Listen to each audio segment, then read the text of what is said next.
नमस्कार दोस्तों, welcome to amazing Agra. आप सभी आगरा वासियों को और देशवासियों को अमेजिंग आगरा की ओर से और मेरे यानी पंकज विकल की ओर से दीपावली के महापर्व की हार्दिक शुभकामनाएं। मेरे तुम्हारे सबके लिए हैप्पी दिवाली, सारे सितारे उसके लिए हैप्पी दिवाली। दोस्तों, दीपावली का पर्व सभी जानते हैं कि प्रकाश का पर्व है, खुशियों का पर्व है, आतिशबाजी का पर्व है, मिठाइयों का पर्व है। भगवान राम के अयोध्या वापसी आगमन पर की खुशी में दीपावली का पर्व मनाया जाता है, ये सभी जानते हैं। लेकिन इसके साथ दीपावली सुख, समृद्धि, संपन्नता और खुशियों की बरसात करने वाली माता महालक्ष्मी के पूजन का भी महापर्व है। दीपावली के दिन घरों में और सभी व्यावसायिक प्रतिष्ठानों में माता महालक्ष्मी की जोर शोर से पूजा की जाती है और संपन्नता के लिए और आर्थिक सुख समृद्धि के लिए प्रार्थना की जाती है। लेकिन क्या आप जानते हैं कि दीपावली पर महालक्ष्मी के पूजन का महत्व क्या है? महालक्ष्मी का पूजन क्यों किया जाता है? इसका सही विधि विधान क्या होना चाहिए?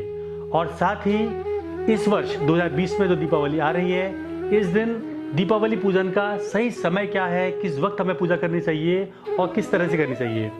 आप सभी की जानकारी के लिए इन सब चीज़ों की आपको विधि सम्मत और प्रामाणिक जानकारी मिल सके, इसके लिए हम आज एक स्पेशल एपिसोड लेकर आए हैं। तो बने रहिए हमारे इस वीडियो में हमारे साथ में अंत तक। मैं आज आपको मुलाकात कराने जा रहा हूं आचार्य हरिगोपाल शर्मा जी से, जो इस विषय पर आपको संपूर्ण जानकारी देने वाले हैं। मित्रों, मेरे साथ हैं आचार्य डॉक्टर हरिगोपाल शर्मा जी, जो कि भागवत किंकर हैं। इसके अलावा श्री विद्या धर्मवर्धिनी संस्कृत महाविद्यालय के प्राचार्य हैं। इसके साथ ही धर्म, उपनिषद, वेद शास्त्रों के अनन्य ज्ञाता हैं। आपका हार्दिक स्वागत है आचार्य जी अमेजिंग आगरा के चैनल में। और आइए हम आचार्य जी से जानते हैं कि पूरा दीपावली पर महालक्ष्मी पूजन का विधान क्या है। गुरुजी, पहला जो प्रश्न मन में आता है दीपावली पर महालक्ष्मी पूजन के संदर्भ में, वो ये आता है कि दीपावली पर महालक्ष्मी पूजन क्यों? इसकी वैधता है, क्या इसका संदर्भ है? इस बारे में कृपया कुछ प्रकाश डालिए। तमसो माँ ज्योतिर्गमय, मृत्योर माँ अमृतंगमय। हम अंधकार से प्रकाश की ओर चलें, हम नकारात्मकता से सकारात्मकता की ओर प्रस्थान करें। इस पर्व को संकेत करता है हमारा दीपावली पर्व।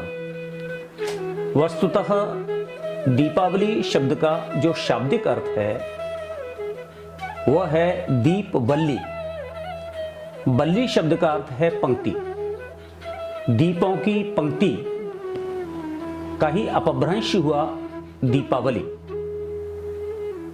यह दीपावली पर्व को पंच पर्व के नाम से, पंच दिवसीय पर्व के नाम से इसको भली भांति जाना जाता है, जिसमें प्रथम दिन जो होता है वह धन त्रयोदशी के रूप में मनाया जाता है। धन त्रयोदशी का तात्पर्य दो अर्थों में है। एक अर्थ तो यह है कि जब देवताओं और राक्षसों ने मिलकर के समुद्र का मंथन किया था, उस समुद्र के मंथन से जो धन्वंतरी, जो कि आयुर्वेद के प्रवर्तक हैं, स्वास्थ्य के संचालक हैं, उनका प्राकट्य हुआ था। इसलिए इसको धन त्रयोदशी के रूप में जाना जाता है, धन्वंतरी जयंती के रूप में जाना जाता है। दूसरा, इस दिन धन त्रयोदशी के दिन ही जो कुबेर हैं, उन कुबेर को भी भगवान ने आज के दिन ही कुबेर पद पर अभिषिक्त किया था। इसलिए इसको धन कुबेर त्रयोदशी के रूप में भी जाना जाता है।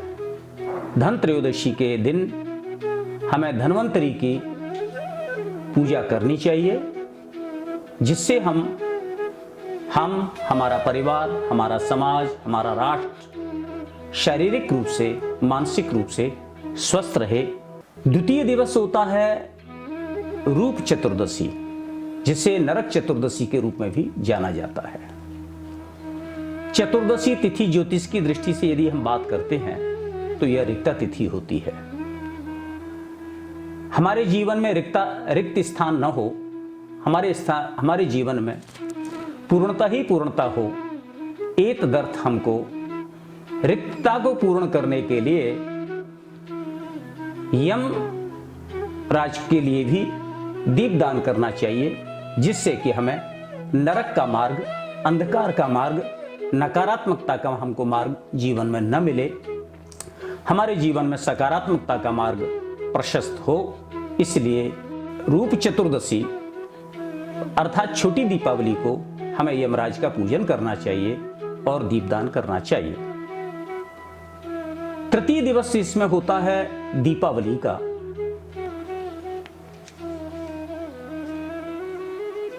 जब देवासुर देवता और असुरों ने मिलकर के समुद्र का मंथन किया था, तो समुद्र के मंथन से दीपावली के दिन ही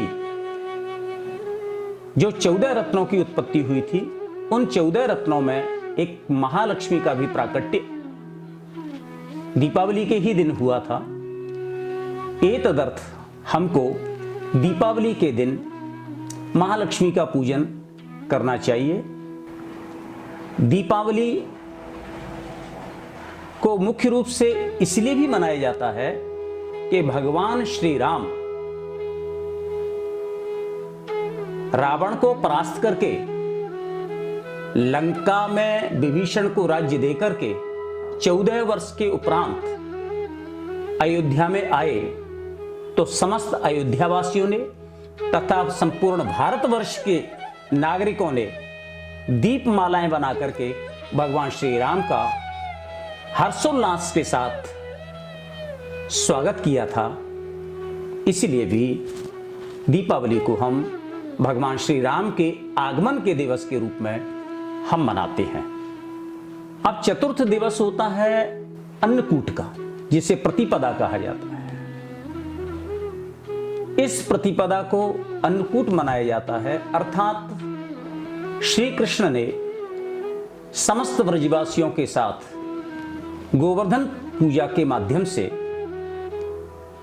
गोवर्धन में अन्नकूट की व्यवस्था की थी, जिसके कारण से हम प्रतिपदा को अन्नकूट विधिवत हम मनाते हैं। पंचम दिवस होता है इसमें भाई दूज का, भैया दूज, जिसे भ्रातृ द्वितीया के नाम से भी जाना जाता है। भ्रातृ द्वितीया के दिन ही भाई और बहन को एक दूसरे की रक्षा करने का प्रण लेते हुए यमुना में, मथुरा में स्नान करना चाहिए और कालिंदी का आशीर्वाद हमें लेना चाहिए। यदि हम यमुना में स्नान करते हैं भाई बहन मिल करके, तो हमें यमराज की यातनाओं को नहीं भोगना पड़ता है। जी गुरुजी, बहुत अच्छा आपने इसमें जानकारी दी सभी को। दूसरा प्रश्न ये कि गुरुजी, सही तरीका क्या है? हम लोग सभी लोग अपने अपने तरीके से प्रतिष्ठान पर और घरों में दीपावली पूजन करते हैं, तो इसका सही विधि क्या होनी चाहिए, क्या तरीका होना चाहिए प्रतिष्ठान में और अपने घरों में? इस बारे में आगरा की जनता को प्लीज़ आप थोड़ा सा मार्गदर्शन करिए इस बारे में। पूजन में क्या आवश्यकता है? एक मुख्य रूप से एक चौकी होनी चाहिए, उस पर रक्त वस्त्र होना चाहिए।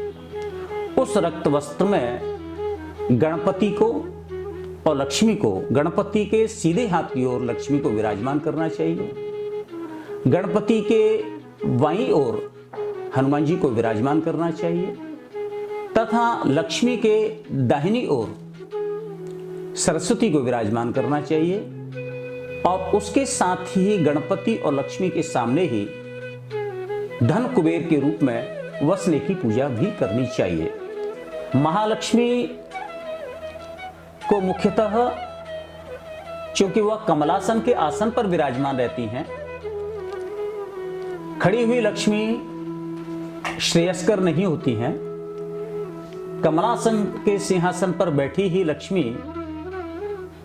सुशोभित होती हैं, स्थिर होती हैं।